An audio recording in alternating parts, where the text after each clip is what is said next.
Olá pessoal, eu sou o Johnny, estou aqui com o meu canal aqui, os 10% Verdade. Vou estar aqui explicando para vocês o significado dos 10% Verdade, né? Os 10% Verdade é o seguinte, sempre falam, né, que toda a história tem 10% verdade e o restante é tudo mentira, né? Então vamos aqui nos concentrar nos 10% que sempre tentam esconder, né, das histórias ou tentam ocultar e ficam assim evitando a conversação, né, desses 10%,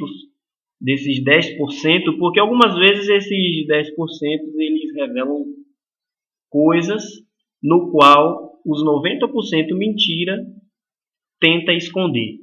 Então vamos aqui tentar revelar com esses 10%, né? O papo desse vídeo é sobre fé.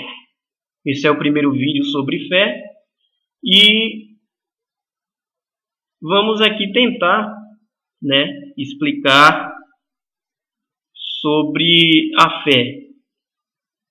Para começar, a fé, você já nasce com ela. Todo ser humano nasce com a fé.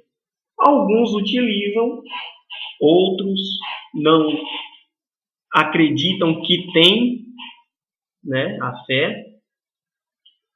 Só que, mesmo não acreditando, em alguns momentos da sua própria vida, essas pessoas irão acabar tendo fé.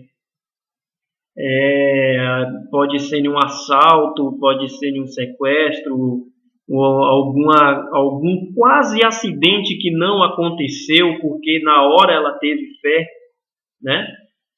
E vários outros exemplos. Mas vamos aqui nos ater à fé, no sentido religioso, no sentido pura, tal. É assim, fé, ela é neutra. Ela não tem, assim como dizem os religiosos, assim, ela não tem assim, não, fé é só em Deus, fé é só em Jesus, fé é só na Bíblia. Existe uma contestação sobre isso, porque se for fé só em Jesus, os feiticeiros, eles também fazem os seus serviços, né, as suas feitiçarias, com fé. É lógico, porque eles não vão fazer um trabalho, né, de feitiçaria sem que eles acreditem que aquilo vai dar certo, ou que a entidade que o revelou essa feitiçaria não seja uma entidade de confiança que faça aquilo para não dar certo. É quase impossível ele ter aquele trabalho todo, já que ele sabe que não vai dar certo. Se ele fazer sem fé, logicamente pode não dar certo. Então é o seguinte, já que fé ela é neutra, não é só em Jesus, não é só na religião, ela pode ser direcionável, você coloca ela para qualquer lado, seja para o lado bom, seja para o lado mal. Algumas pessoas já me perguntaram, ô Johnny, por que é que aquela pessoa rezou para tal santa e foi curada e tal? E a minha resposta é simples. Existem critérios de fé. A fé ela possui critérios. Existe a fé para salvação e existe a fé para coisas terrenas. Ou seja, são dois critérios que a fé possui. Você pode colocar a fé num celular e começar a crer que este celular vai te curar, que este celular vai fazer você passar no Enem e várias outras coisas terrenas que a fé num celular pode trazer. Só que é o seguinte, é como eu te falei, você direciona, você pode colocar a fé ou num copo d'água, que fica em cima de uma TV, no qual um bispo ou um pastor está falando que aquela água agora virou santa de uma hora para outra. Se você tiver fé, você vai tomar aquela água, né, agora propriamente santificada por um homem, e você vai acabar sendo curado. Por quê? Foi a água que curou? Foi o homem que santificou a água que curou? Ou foi a sua fé? No caso, seria a sua fé, porque olhando pelo nível racional da coisa, você para observar que o copo não tem poder, a água não tem poder, o homem muito menos tem poder. Mas a sua fé, isso sim tem poder. Entendeu? Então, o que acontece? Para critério de coisas terrenas, como cura, como conseguir ganhos e bens materiais e coisas e tal, no sentido terreno, carnal, nós temos vários exemplos na Escritura. Um dos exemplos é o do centurião, que falou para o Salvador o seguinte: pode dizer ao menos uma palavra que o meu servo será curado. Vamos assistir e vamos ver quem foi que curou o servo do centurião. Se foi Jesus, se foi a fé do centurião, né? Independente em que a fé ela não tem, é você que direciona para onde vai, mas independente em que, vamos ver quem foi que curou, se foi a fé ou se foi Jesus. Vamos ver.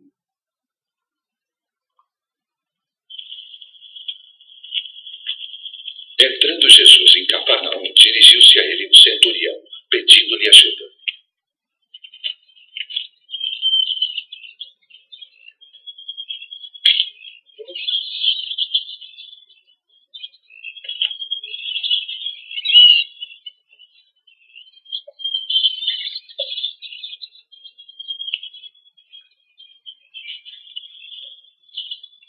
Senhor, ele disse, meu servo está em casa paralítico, em terrível sofrimento.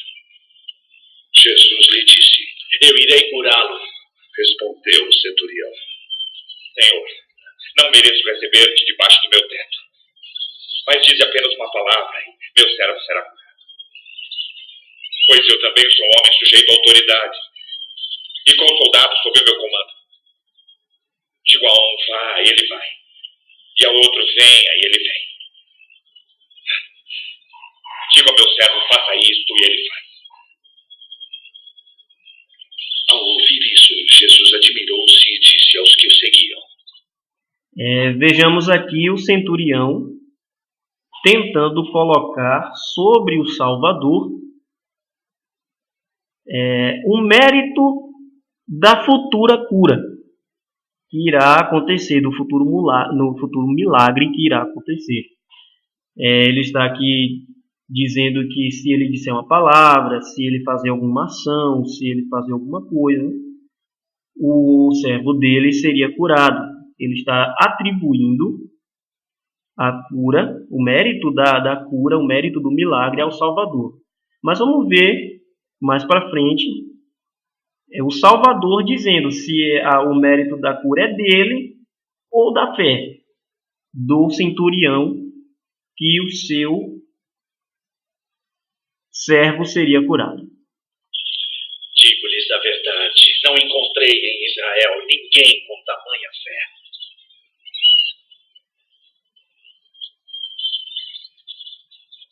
Eu lhes digo que muitos virão do Oriente e do Ocidente e se sentarão à mesa com Abraão, Isaque e Jacó no reino dos céus. Mas os súditos do reino serão lançados para fora, nas trevas, onde haverá choro e ranger dos dentes. Então Jesus disse ao centurião, vá, como você creu, assim lhe acontecerá.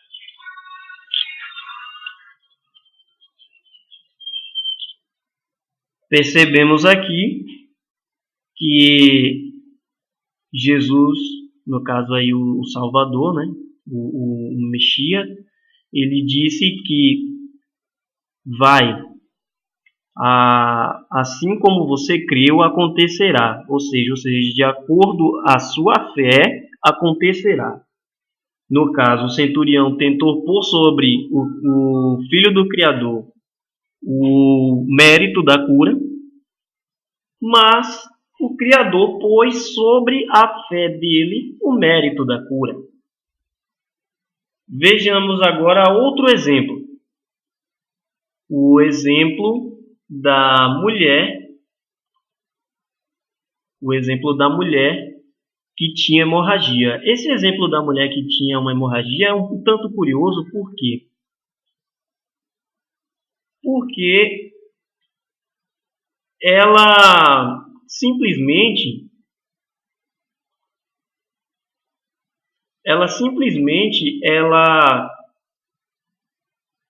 já vinha passado por vários médicos e ainda não tinha se resolvido o seu problema de uma forte hemorragia. No caso, a mulher dizia a si mesma: se eu tocar na veste, eu serei curada. No caso, na veste do Filho do Criador. E aí acontece o seguinte: a mulher toca na veste, né? E aí acontece algumas coisas mais para frente. Jesus conversa com ela, no caso o Filho do Criador conversa com ela, e aí ela fica curada. Mas vamos ver mais uma vez. No caso, a mulher estava pondo agora a atribuição do milagre à veste. Não era nem mais como um centurião. Era a atribuição que o centurião pôs a atribuição ao Salvador. E a mulher estava pondo a atribuição da cura na veste do Salvador. Sabemos nós, pelo meio racional, que veste não tem poder para curar ninguém, né? O Salvador sim, isso é indiscutível, mas a veste não. Só que vamos descobrir agora, né, que existem três forças no universo. É a força do Criador, a força maligna e a força da fé. No caso, vamos ver aqui agora o próprio Salvador, mais uma vez, dizendo a que atribuição foi dada à cura que acabou de acontecer. Vejamos. Nisso, uma mulher que havia 12 anos vinha sofrendo de hemorragia chegou por trás dele e tocou na borda de seu manto. Pois dizia a si mesma: se eu tão somente tocar em seu manto, ficarei curada. Voltando-se, Jesus a viu e disse: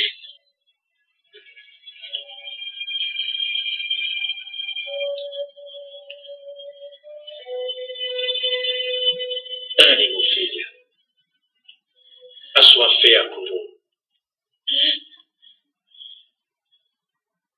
Pois é, mais uma vez, nós vemos aqui o Salvador, aqui interpretado por um ator, mas no que diz as Escrituras aqui, ele atribuindo a cura que acabou de acontecer, não à veste, né, ou seja, o manto, como foi dito, não a ele, mas sim à fé. Ele disse que a tua fé o curou. Ou seja, é uma forma de nós determinarmos por esses dois exemplos que existem mais exemplos no qual o Criador curou e disse que não foi ele, foi a fé das pessoas, as pessoas que creram que iria acontecer. Então, ele está atribuindo a cura à fé das pessoas, não em vestes, não em materiais, coisas que são palpáveis. Então vejamos aqui. Vou deixar agora para o próximo vídeo. Espero que tenha esclarecido aqui a vocês. E aí um abraço, vamos para o próximo vídeo.